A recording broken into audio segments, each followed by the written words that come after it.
पंतप्रधान नरेंद्र मोदी मुंबईत दाखल. मुख्यमंत्री आणि उपमुख्यमंत्री एकनाथ शिंदेंनी मोदींचं केलं स्नेहपूर्वक स्वागत. काँग्रेस प्रदेशाध्यक्ष हर्षवर्धन सपकाळ यांनी दिलगिरी व्यक्त केली आहे. सोशल मीडियावर पोस्ट करत सपकाळांकडून दिलगिरी व्यक्त. मीरा भाईंदरमध्ये टिपू सुलतान चौक नामांतरावरून वाद. महापालिकेच्या 18 फेब्रुवारीच्या महासभेत चौकाचं नाव रद्द करण्याचा प्रस्ताव भाजपकडून मांडण्यात येणार. वाशिमच्या टोळ येथील परीक्षा केंद्रावरील सामूहिक कॉपी प्रकरण तापले. 581 विद्यार्थ्यांबरोबरच 26 शिक्षकांवर कारवाई. संबंधित कारवाई सूडबुद्धीनं केल्याचा शिक्षकांचा आरोप.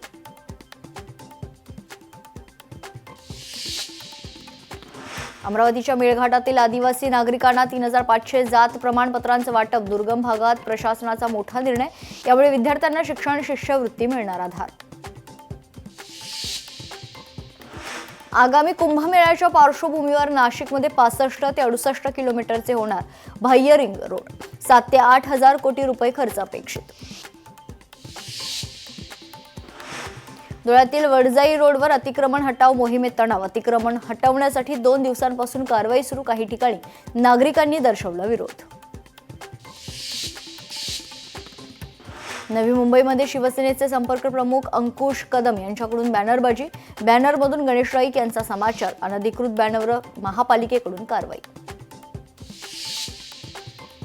ज्येष्ठ पटकथा लेखक सलीम खान यांची प्रकृती बिघडली आहे. प्रकृती बिघडल्यानं रुग्णालयात केलं दाखल. चाहत्यांकडून काळजी व्यक्त.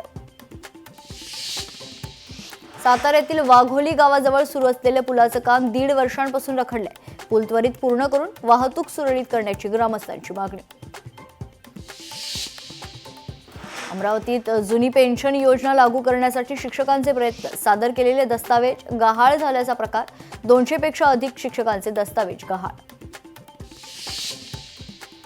तेलंगणातील महात्मा फुले पुतळा विटंबना प्रकरणी साताऱ्यात ओबीसी संघटनांची निदर्शनं.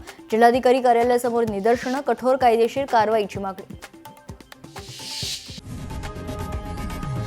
लोकशाही मराठी ऐका, पहा, जागरूक रहा.